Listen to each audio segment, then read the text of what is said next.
Le centre-ville s'illumine, le coup d'envoi des fêtes de Noël est donné ce samedi soir à Troyes.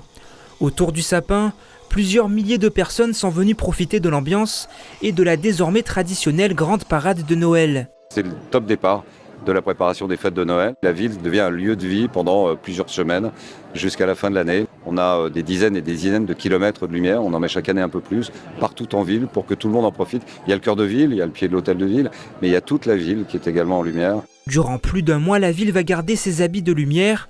Parades, spectacles de rue et concerts viendront ajouter encore un peu de magie. Mais l'événement de cette fin d'année reste bien sûr le retour du marché de Noël dans la cité Tricasse.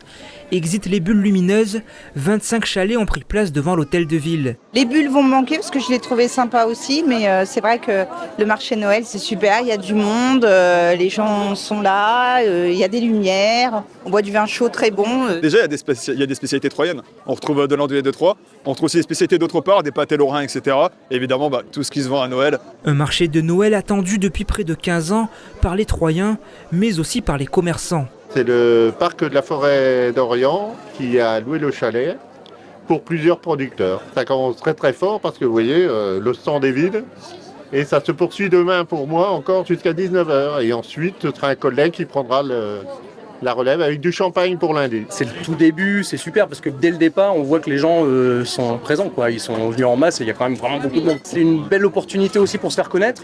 Nous, on est en pays d'hôtes, on est à une demi-heure de Troyes. Plébiscité durant la dernière consultation citoyenne, le marché de Noël est placé sous le signe de la gastronomie, de l'artisanat et surtout du local.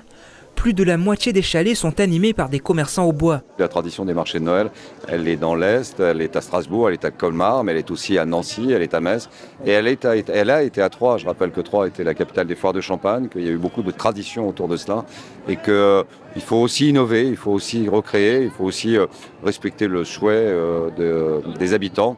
Et il y avait une demande à partir de l'an dernier pour remettre en place ce marché de Noël.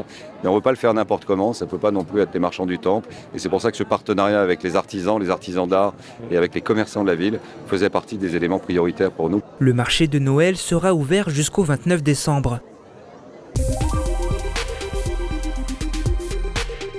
Là, on a des épluchures de patates et des épluchures de salade qu'on va mettre dans le premier composteur. Ils sont volontaires. Ces lycéens aident le chef de cuisine à composter. Une démarche de sensibilisation au développement durable que l'établissement de la Vosges-les-Bains met en avant depuis 3 ans. Je le fais souvent et ici je le fais parce qu'on est quand même hébergé au lycée, tout ça, donc j'estime que c'est ma deuxième maison. Donc, puis c'est naturel, enfin c'est pas naturel mais c'est normal d'aider le lycée. Aujourd'hui, il y avait des épluchures de pommes de terre. On les met dans le compost pour faire de l'engrais après. Tu sais à quoi ça sert, ce compost ? Là, par exemple, on va planter des tulipes et on va l'utiliser pour les planter justement. Et tout commence au self, où les jeunes doivent apprendre à trier les déchets qu'ils produisent et mettre sur leur plateau uniquement ceux qu'ils vont consommer. Bon, l'assiette aussi pour toi ? De tout. De tout. De notre côté, nous, on essaye déjà de travailler les produits locaux. Donc, il y a déjà un peu moins d'emballage. Donc tout ce qui est en seau pour les yaourts, du coup on a des ramequins, ça fait moins d'emballage, ou moins de déchets. Et puis travailler les produits locaux aussi, ça fait avoir des produits de meilleure qualité et puis faire que les élèves mangent. Une démarche qui a permis de passer de 9,4 à 5,5 tonnes de déchets par an.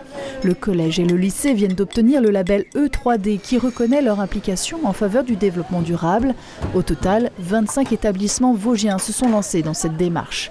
Les éco-délégués de ces structures ont été réunis ce mercredi au conseil départemental pour présenter leurs meilleures idées, une façon de promouvoir les bons gestes auprès des citoyens de demain. Vous savez que l'éducation au développement durable, c'est vraiment une des priorités de l'éducation nationale, c'est présent dans beaucoup de programmes et c'est vrai que dans les Vosges, la dynamique est très bien engagée. On a plus de 25 établissements aujourd'hui et 15 nouveaux cette année qu'on a réunis aujourd'hui pour ce séminaire départemental. À chacun de créer son action en faveur de la transition écologique. Mais pour en revenir à l'exemple de la Vosges-les-Bains, les éco-délégués du collège ont dessiné avec un paysagiste une cour végétalisée. On avait tous dessiné des croquis pour savoir ce qu'on allait faire, des coins d'eau, des choses comme ça, pour avoir plus d'arbres et que ça soit plus vivant. Grâce aux zones d'herbe, on peut récupérer les eaux de pluie.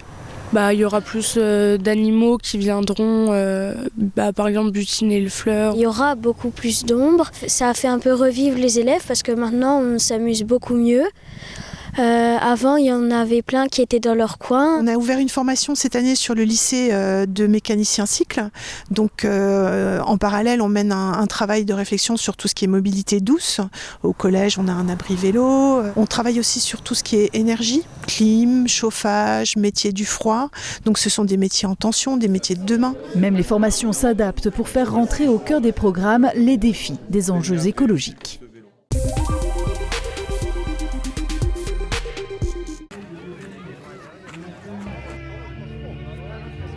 Une grande nouveauté illumine les féeries de Noël de Hombourg-Haut.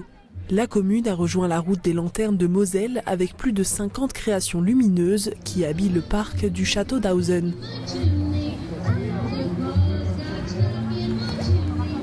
Une promenade féerique où magie et poésie prennent vie. Celui-là, je le trouve vraiment sympa. It's very beautiful, really. It's so much work and it's really beautiful. Cette année, je suis extrêmement fier de pouvoir accueillir ce chemin des lanternes dans le parc du château d'Hausen, qui est inscrit monument historique. Et donc, effectivement, ça fait un effet formidable, sensationnel et qui font la fierté de notre territoire.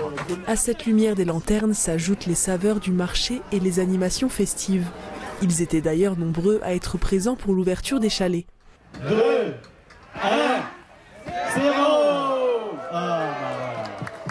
Ça fait que du bien. Ah oui. Ça fait du bien au moral. Ça nous sort. On voit beaucoup de monde qu'on voit pas toute l'année. C'est super. On est content. Le chalet, l'installation, c'est toujours bien. Et puis on retrouve toujours nos anciens clients. Hombourg-Haut, c'est la magie, c'est la féerie, c'est un monde enchanté ici et je suis ravie de pouvoir participer au marché de Noël. Sentier des lanternes, mais aussi concerts, spectacles de feu, ateliers créatifs ou encore déambulations musicales. Les féeries de Noël vous donnent rendez-vous jusqu'au 29 décembre.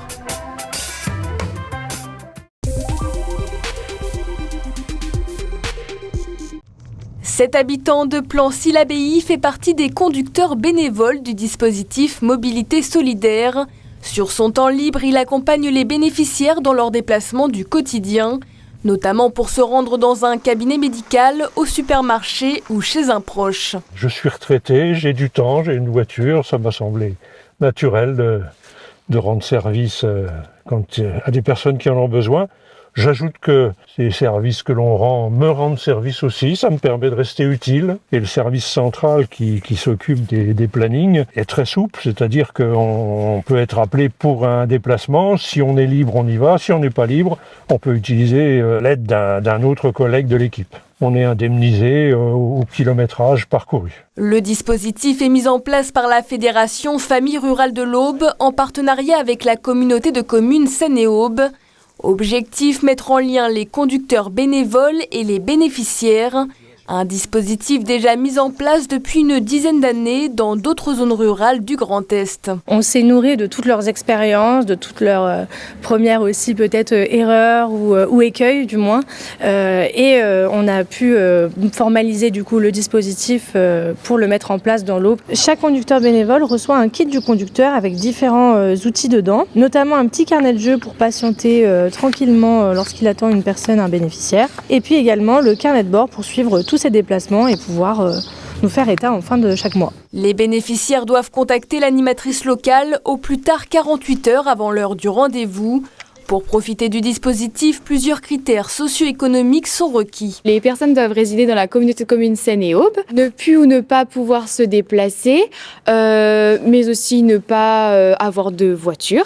Et il y a un seuil de finances aussi à respecter. Pour les 25 communes concernées, le dispositif permet de pallier les problématiques de mobilité en milieu rural. Nous sommes à 40 km de Troyes, à 25 km de Romilly, même si notre commune dispose de services comme une maison de santé, une agence postale.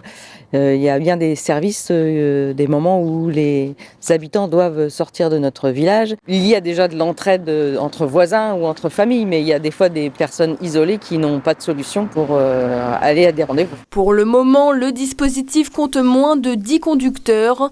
La Fédération Famille Rurale de l'Aube est toujours à la recherche de nouveaux bénévoles.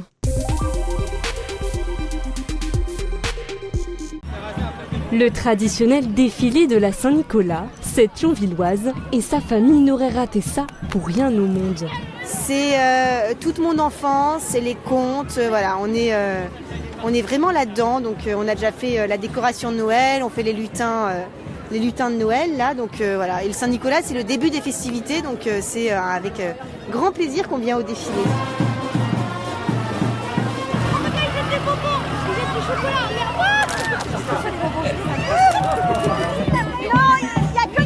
Comment c'était ? C'était bien, comme tous les ans. J'ai adoré le Saint-Nicolas, j'ai adoré le boucher. Et j'aime bien voilà, le fait que ce soit familial, tous les enfants qui passent, je trouve que c'est chouette. Comme elle, ils sont des milliers de personnes à participer à ce folklore lorrain et son lot de traditions. Et il y a des mères fouetteuses, on veut des saucisses. De la star de la parade, le Saint-Nicolas, au boucher pas toujours très tendre. Et vous voulez en passant par ces 7 fanfares, des airs les plus classiques au plus vintage. T'as bien aimé Le Saint-Nicolas et le Père Fouettard. Il est beau, en plus là mon fils est présent donc il va pouvoir participer un petit peu, voir. Je ne connaissais pas la tradition de Saint-Nicolas et du Père Fouettard. D'ailleurs j'ai trouvé le Père Fouettard très gentil. Au total, 13 chars décorés et 317 figurants ont défilé dans les rues de Thionville pour le plus grand bonheur de ses enfants.